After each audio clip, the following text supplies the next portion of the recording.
1er octobre 2015, communauté, bienvenue en résumé.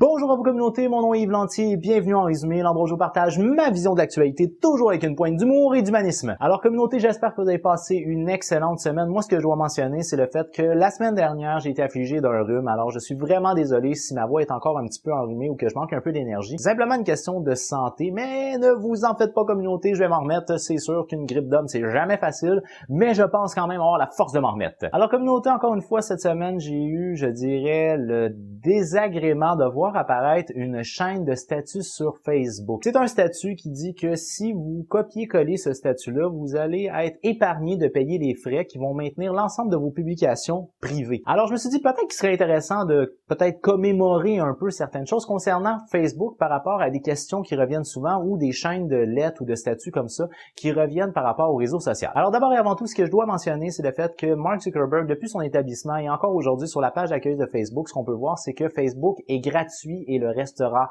toujours. Alors, si jamais vous voyez que ce soit des photos, que ce soit des statuts ou peu importe, des commentaires qui vous disent que si vous faites pas ça, un jour vous allez payer pour Facebook, eh bien, détrompez-vous communauté, non. Facebook ne vous fera pas payer en tant que simple usager. C'est seulement si vous voulez faire de la commandite que vous allez avoir à payer sur le réseau social, mais en tant que simple usager, vous n'avez pas à payer et vous n'aurez pas à payer non plus si on se fie au fondateur. Maintenant, une autre chose qui est très importante de mentionner, c'est concernant le contrat de Facebook. Dites-vous que l'ensemble des choses que vous mettez en mode public sur Facebook sont public. Ça veut donc dire que Facebook a le droit de réutiliser que ce soit vos statuts, que ce soit vos photos et votre photo de profil active également sont en mode public. Donc Facebook a le droit de les réutiliser. Ça avait été le cas entre autres en 2013 avec l'histoire vraiment très triste de la jeune Rehtaeh Persson. Alors si jamais vous n'êtes pas au courant de cette histoire-là, Rehtaeh Persson, c'était une jeune fille de la Nouvelle-Écosse qui avait été victime d'une agression sexuelle et des photos de son agression s'étaient retrouvées sur Internet. Des suites de quoi elle avait été victime d'intimidation à son école et la jeune fille avait décidé de s'enlever la vie. Alors cette histoire-là avait marqué, je dirais, l'imaginaire ici au Canada. Et ce qui était arrivé avec Facebook, c'est le fait que même après son suicide, Facebook utilisait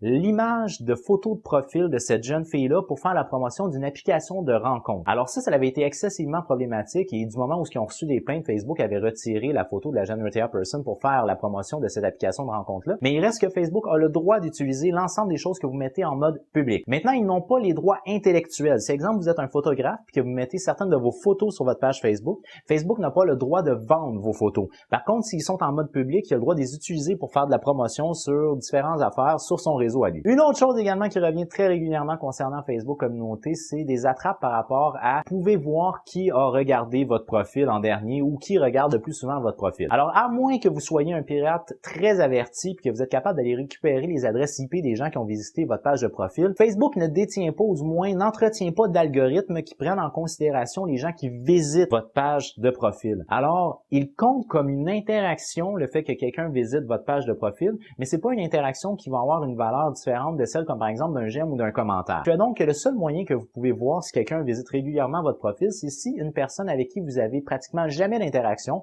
aucun j'aime, pas de commentaire, puis pas de message privé, et qu'elle apparaît dans vos top friends. Donc à ce moment-là, cette personne-là, c'est que les interactions qu'elle a avec vous, c'est de visiter votre page de profil. Maintenant, communauté, au niveau de l'actualité internationale, ce qui a probablement le plus retenu l'attention, c'est la présence d'eau liquide sur Mars. Alors là, il y a des gens qui sont mis à s'énerver concernant ça. Depuis 2008, si ma mémoire est bonne, on sait qu'il y a de la présence d'eau sur Mars. Le seul problème, c'est que c'était de l'eau qui était gelée. Alors là, on a trouvé la présence d'eau liquide sur Mars. La présence d'eau ne présuppose pas nécessairement la présence de vie telle que nous, on peut l'entendre au sens commun du terme. Alors, oui, il y a du carbone et il y a de l'eau, qui sont deux choses qui sont capitales pour la présence de la vie. Par contre, pour l'instant, la seule vie qui est suspectée d'avoir sur Mars, c'est des microbes. Maintenant, communauté, j'aimerais ça aussi vous parler d'un sujet qui n'est pas un sujet d'actualité dans le sens où c'est absolument rien de pertinent à retenir, parce que la vidéo en tant que telle, au niveau de son contenu, elle est poche. Mais c'est une vidéo qui est devenue quand même virale. En l'espace d'une journée, on parle de 1 quelques mille vues. Ce qu'il y a de particulier dans cette vidéo-là, c'est que Roman Atwood détient une caméra 360 degrés. Alors, c'est quoi les caméras 360 degrés pour ceux qui connaissent pas? C'est des caméras qui permettent, comme par exemple vous, lorsque vous regardez une vidéo,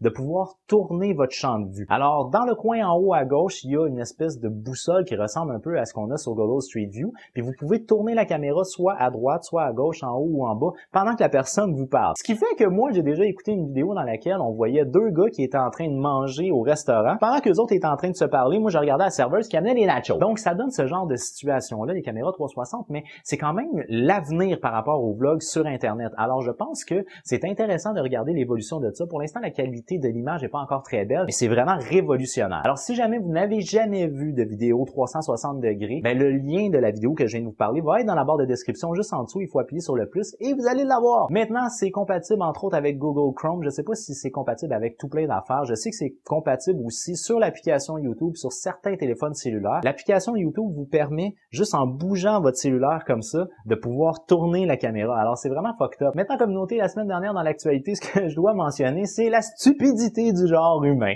Alors, j'ai deux sujets que j'ai retenus concernant vraiment la stupidité du genre humain et je voulais vous en faire part parce que moi, ça m'a bien fait rire. Alors, la première chose que j'aimerais parler, ben, c'est un homme qui est au Michigan aux États-Unis qui a été tanké alors qu'il a été remplir sa voiture d'essence. Alors qu'il était encore à la pompe à essence, il a vu une araignée à proximité de son réservoir d'essence. Là, il s'est dit, je vais la brûler. Alors là, il a sorti son lighter et il a allumé l'araignée. Mais comme vous pouvez fortement vous en douter, il y a plein d'essence et de vapeur d'essence alentour de son réservoir. Le feu a pogné dans la place. S'il y a bien une chose que tu dois pas faire à côté d'une pompe à essence, c'est d'allumer un feu. Maintenant, il faut pas paniquer, communauté. Il y a absolument personne qui a été blessé dans cette vidéo-là. Ce qu'on peut voir, c'est juste la stupidité de l'homme et je pense qu'il a appris de ça. Maintenant, une autre chose, communauté, que je considérais comme étant la stupidité du genre humain qui est arrivée, et là, mon doux Seigneur, il y a un homme qui est un Anglais, donc de Londres, qui a décidé qu'il en avait marre d'être un être humain. Fait que cet homme-là a décidé de changer de race animale et de devenir une chèvre. Alors, cette idée, ma foi, des plus brillantes, il a décidé d'aller vivre avec un troupeau de chèvres en Suisse, dans les montagnes. Cet homme-là a voulu vraiment mener son expérience au maximum. Alors, il s'est fait rajouter, entre autres, des bras, ou en fait des faux membres artificiels pour être capable de marcher à quatre pattes de manière relativement confortable. Mais il s'est pas contenté de faire ça. Non, non, non, non, non. Alors, cet homme-là a également fait une espèce de choc électromagnétique pour faire des lésions qui sont des lésions temporaires au niveau de son cerveau pour qu'il n'y ait plus la capacité de parler. Il a même été jusqu'à l'idée de peut-être avoir une transplantation d'estomac pour avoir un estomac à 100% herbivore. Mais il a changé d'idée quand les médecins lui ont dit qu'il y avait des chances d'avoir des dommages permanents. Alors, communauté, pour moi, c'est déjà tout. Je vous remercie immensément d'avoir regardé ma vidéo du début jusqu'à la fin. Si vous l'avez aimé, n'oubliez pas de donner un petit j'aime. Si vous l'avez vraiment aimé, vous pouvez bien entendu la partager. Ça fait longtemps que je vous l'ai pas dit, communauté, mais je tiens à passer un beau bonjour à tous les nouveaux abonnés. Et vous gênez pas, j'aimerais beaucoup vous voir à la face. Fait que commentez et ça va me faire plaisir d'interagir un petit peu avec vous. Question qu'on jase un petit peu d'actualité, vous et moi. Alors, sur ce, communauté, moi, ce que je vous dis, c'est à jeudi prochain. J'ai déjà hâte de vous voir. As always, with love. Bye bye.